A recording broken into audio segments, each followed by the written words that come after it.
Guys, ang hirap pala dito, walang makainan.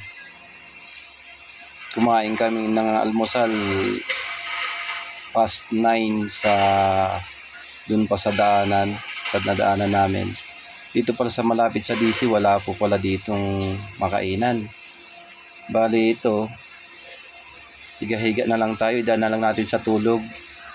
Huwag na lang muna kumain, nakatipid pa.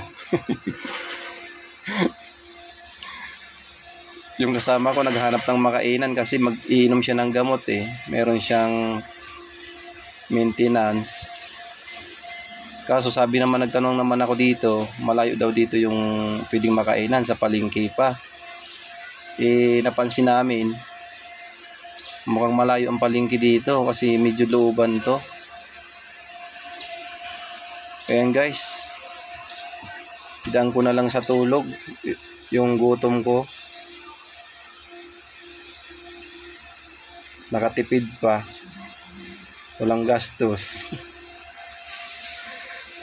Tubig na lang, maya na lang kumain. See you guys.